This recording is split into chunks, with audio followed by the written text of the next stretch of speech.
Sir Don Bradman, Sunil Gavaskar साहब और शुभमन गिल, एक ही सेंटेंस में क्यों इनका ले रहा हूं नाम, जान लेते हैं। विराट कोहली की भी कर ली है बराबरी। कैसे, उसकी भी बात कर लेते हैं।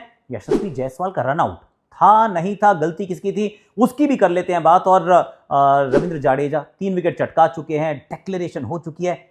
करने को बातचीत कितनी सारी है ना।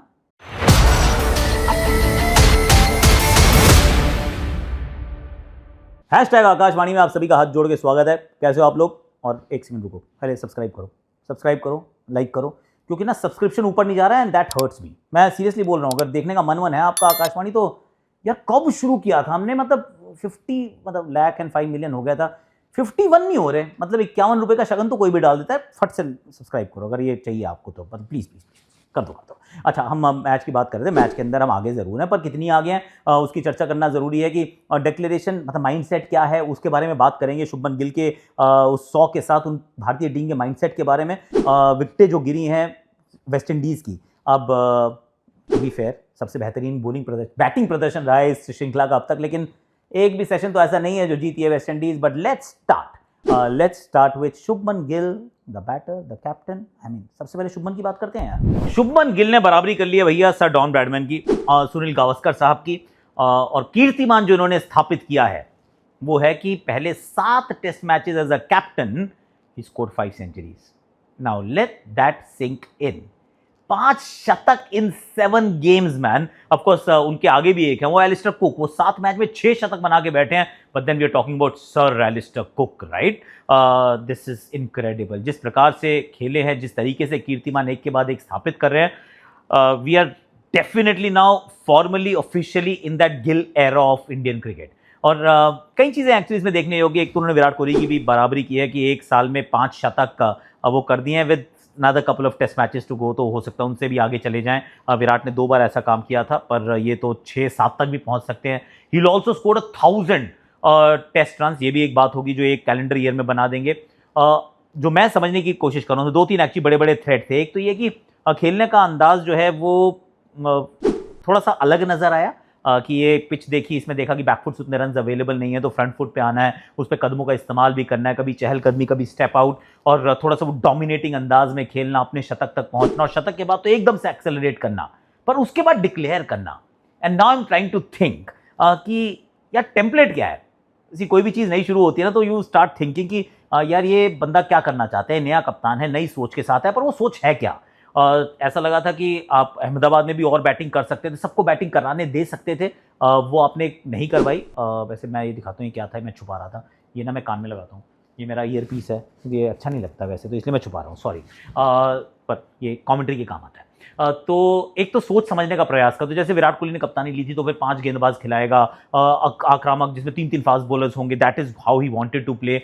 अब ये तो 6 गेंदबाजों के साथ उतरते हैं जनाब, पर these are early days as well. और उसके बाद जो डिक्लेरेशन है, वो अहमदाबाद में भी लगा था कि सब बैटिंग कर सकते हैं, वो नहीं करने दी गई। यहां पर भी खुद 200 बना सकते थे, वो नहीं बनाए, आपने डिक्लेयर कर दिया, मैच तो आप जीत जाओगे। पर करने का क्या प्रयास है? जो काम अगर 3 दिन में हो सकता है तो उसको 4 दिन क्यों लगाया जाए? Is that the philosophy? I don't know, it's a developing story, will keep an eye on it कि भैया कर क्या रहे हैं जनाब। We really want to know कि ये किस तरीके का कप्तान होगा।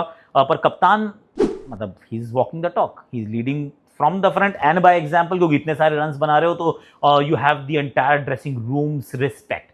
अगर रन्स नहीं होते तो रिस्पेक्ट नहीं होती, और शुरू में अगर रन्स बन जाए तो फिर कहानी जो है फिर वो आसान हो जाती है, क्योंकि सबकी नेचुरली आपने रिस्पेक्ट जो वो अर्न कर ली है। And over a period of time कभी अगर खराब समय भी आएगा तो एवरीबडी नोस कि यार गिल है, संभाल लेगा, थोड़ा समय खराब जा रहा है पर ये समय बदल जाएगा। So that is an important box जो उन्होंने टिक किया है। The best of him has come as a captain, क्योंकि अगर आप उनके विदाउट कैप्टन के आंकड़े देखें और विद कैप्टन के देखें, एक समय 30, 35, 36 की औसत, और यहाँ पर सडनली आप 80 की औसत देखते हैं बतौर कप्तान। So that one thing has gone in his favour. और जो सवाल था कि कहीं जल्दी तो नहीं थमा दे रहे ओडीआई की कप्तानी भी, पर नहीं, क्योंकि कप्तानी के अंदर बैटिंग बिल्कुल भी प्रभावित नहीं होगी, परेशानी नहीं होगी। जब ये बात एस्टैब्लिश हो जाती है तो फिर देने में आपको संकोच नहीं होता, कप्तानी थमा दो। एक और चीज़ जो मैंने देखी वो बड़ी इंटरेस्टिंग थी एक्चुअली, कि भाई दिल्ली के दिल में रह रहे हैं Shubman Gill, and I never thought कि ये होने वाला है, क्योंकि छोटे बच्चे पकड़ के आए थे यार बैनर। एक तरफ वो रोको के भी बने हुए हैं, कोहली का घर है एक्चुअली, कोहली के पवेलियन में वो बैठ के बाकी लोग तालियां बजा रहे थे। पर दिल्ली का दिल Shubman Gill, we love Gill, I mean Indian cricket has definitely moved on. I mean you may disagree, ये सच्चाई है कि हो सकता है आप वही कमेंट सेक्शन में मेरे को बताओ नहीं सर ऐसा नहीं है, ये नहीं है, वो नहीं है, वटेवर। पर जो मैंने दिल्ली में देखा है वो सबके सामने था भैया कि दिल्ली में आके जो प्यार मिला है और जिस तरीके से क्रिकेट मूव करती है, ये बड़ा अच्छा रिमाइंडर है कि time doesn't stop for anyone. Indian cricket तो बिल्कुल किसी के लिए नहीं रुकती है। इंडियन क्रिकेट चलती जाती है, टीम जीतती जाती है, नए खिलाड़ी आते हैं, नए हीरोज आते हैं। पुरानों को आप भूलते नहीं हैं, ऑफकोर्स उनसे उतना ही प्यार करते हैं, पर नए जो खिलाड़ी हैं वो आपके दिल में एक बहुत इंपॉर्टेंट जगह ऑलरेडी बना चुके होते हैं। That's the reality that dawned on me at least, अगर मैं इस मैच की इस पारी को देखता हूं तो। यशस्वी जायसवाल 175 रन पे आउट होते हैं। अब आउट कैसे होते हैं, उसमें एक तो सीख थी जो मेरे हिसाब से कई सीख थी। उसमें से let me start with one thing कि अगर आपके साथ कोई बैटर जो बैटिंग कर रहा है, अगर वो राइट हैंडेड है और उसके हाथ में MRF का बल्ला है, तो मिड ऑन मिड ऑफ पे जब आप शॉट मारते हैं ना तो मत भागो यार, रुक जाओ, क्या जरूरत है। क्योंकि 2 बार हो चुका है, ये मेलबर्न में भी हुआ था, ये कोटला में भी हुआ है, वहां पे विराट कोहली थे, यहाँ पे शुभमन गिल है। दोनों जगह वो मेलबर्न वाला मैंने उतने ध्यान से देखा नहीं था या फिर मेरे को याद भी नहीं है अच्छे से, पर डेफिनेटली ये वाला रन उपलब्ध नहीं था यार। मैंने शुरुआत थोड़ी सी उससे की है फनी अंदाज में, पर सच्चाई है कि रन नहीं है। और हालांकि वो कहते हैं कि जिसके पास सामने की तरफ मारो तो कॉल जिसकी है उसी की बात आपको माननी चाहिए, पर नहीं सर, कॉल जिसकी है उसकी बात मानना जरूरी नहीं है। 2 लोग भागते हैं तो रन होता है, और उसमें दूसरे के पास पूरा हक बनता है ये कहना I don't agree, let me just tell you not to run, क्योंकि मुझे भी तो पहुंचना है ना। वो रन अवेलेबल नहीं था, एक तो अवेलेबल नहीं था, दूसरी ज़रूरत नहीं थी। तो अगर अवेलेबल नहीं है, बहुत टाइट रन है और उसमें आप सिचुएशन ये डिमांड ही नहीं है कि आप ऐसे रिस्की रन भागो, तो मत भागो यार। क्योंकि एक चीज़ और over a period of time आपके खुद समझ में आ जाएगा, यू नो व्हाट, जो रन आउट होता है ना गलती उसी की होती है, क्योंकि भुगतता तो वही है। बाकी तो लोग सब अपना अपना बैटिंग करते रहते हैं। वो अगर 200, 250, पौने 300, 300 मेरे जहन में आ रहा था, पर आप 175 पे रुक गए। और ऑनेस्टली जितनी जोर से शॉट मार के आप भाग पड़े थे और जिस अच्छे बाउंस के साथ फील्डर के हाथ में गेंद आई थी, अगर वो डायरेक्ट हिट लगती तो चाहे वो नॉन स्ट्राइकर एंड पे लगती या फिर बैटिंग एंड पे लगती, दोनों जगह आउट थे। पर या तो शुभमन आउट होते या यशस्वी आउट होते, आउट होना उस पर ऑलमोस्ट गारंटीड था। तो डोंट रन यार, लेट इट बी नो, छोड़ दे मेरे भाई।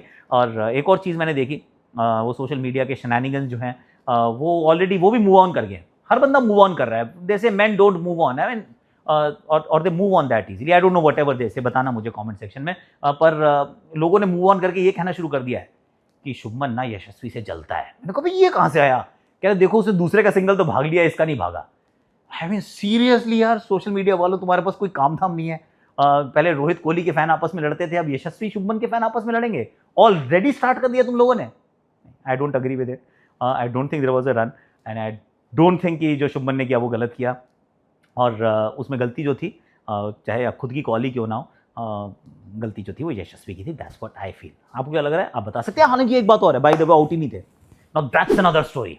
क्योंकि जो नियम है वो नियम ये कहता है कि हाथ में बॉल होनी चाहिए जब आप स्टंप्स को लगाते हैं अपना हाथ, या मतलब वो रिस्ट भी हो सकती है, पर जब भी वो हाथ आपका लगता है स्टंप्स में तो बॉल आपके हाथ में होनी चाहिए, छूती हुई नहीं होनी चाहिए, हाथ में होनी चाहिए। जो इंटरप्रिटेशन है वो ये कहते हैं कि ball should be in your hand. Hand में तो नहीं थी भाई, बॉल ना हल्की सी बाहर जा रही थी, टच हो रही थी, बट जो इंटरप्रिटेशन है लॉ की वो ये कहता है कि हाथ में होनी चाहिए। हाथ से छूने गेंद का और हाथ में होना गेंद का 2 अलग अलग चीज़ें हैं। तो मुझे लग रहा है कि अंपायर को थर्ड अंपायर की मदद लेनी चाहिए थी, और अगर वो लेते तो शायद उनको नॉट आउट करार भी दिया जा सकता था, दिया जाना चाहिए था। That's an interesting one actually, वो इंटरेस्टिंग है। चलिए अब इससे पहले कि हम रविंद्र जाडेजा की बात करें, 3 विकेट की बात करें, कुलदीप की विकेट की बात करें, भाई दिल्ली के क्राउड के लिए ताली बजाओ, वेल डन यार। हम अहमदाबाद में कह रहे थे कोई देखने नहीं आया, देखो दिल्ली में आ गए लोग, दिल्ली में आ भी गए और एकदम छा भी गए। अच्छा लगा यार, क्राउड थोड़ा आया था, देख के दिल को थोड़ा सुकून मिला कि कोई तो देख रहा है टेस्ट क्रिकेट। हालांकि वहाँ पे वैसे सर विविन रिचर्ड्स भी थे, वहाँ पे ब्रायन चार्ल्स लारा भी थे, और मुझे तो लग रहा है बेचारे बहुत दुखी रहे होंगे देखकर कि क्या कर रहे हो, ऐसे कैसे करके देख रहे थे, कह रहे ऐसे कौन खेलता है यार। पर टू बी फेयर सबसे बेहतरीन बैटिंग प्रदर्शन अभी तक का रहा है। 140 के करीब आप स्कोर बना चुके हैं, जिसमें शेहोप के बल्ले से रन्स हैं, एलेक कैथनेस के बल्ले से रन्स थे, शिवनारायण चंद्रपॉल के जो बेटे हैं तेज नारायण, उनके बल्ले से कुछ रन्स थे।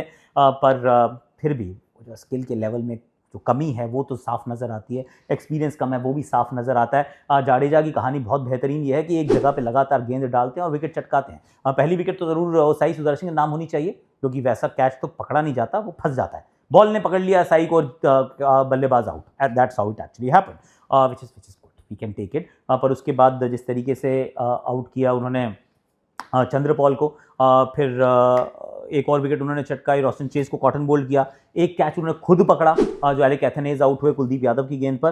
तो कुल मिला के कहानी ये है कि पिच तो अच्छी है सर, पिच अच्छी है, इसमें बैटिंग की जा सकती है, फॉलो ऑन भी बचाया जा सकता है, पर मुझे लग रहा है शायद नहीं बचा पाएंगे यार। That's what I am thinking कि नहीं बचेगा ये फॉलो ऑन, और भारत फोर्स एनफोर्स करेगा नहीं करेगा वो एक देखने योग्य बात है।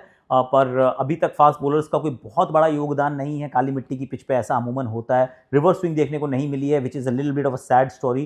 पर स्पिनर्स को थोड़ा सा और कंट्रीब्यूट करना पड़ेगा अपार्ट फ्रॉम रविंद्र जाडेजा, क्योंकि वॉशिंगटन सुंदर और कुलदीप के खाते में ज़रूर एक है, पर यू नीड मोर यार अगर आपको तीसरे दिन मैच खत्म करना है। पर मुझे ऐसा लग रहा है कि मैच चौथे दिन तक जाएगा, ऐसा मुझे लग रहा है। और मैं आपको एक और बात बताता हूँ पर्सनली, क्या होता है कि हमारे जो कमेंटेटर्स वगैरह हैं, जो ब्रॉडकास्टर्स हैं, हमें पर डे के हिसाब से पैसे मिलते हैं। तो हमारी जो पूरी क्लैन है वो सब कह रही है कि 5 दिन का करा दो मैच, पर मैं कह रहा हूँ 5वां दिन नहीं चाहिए मेरे को।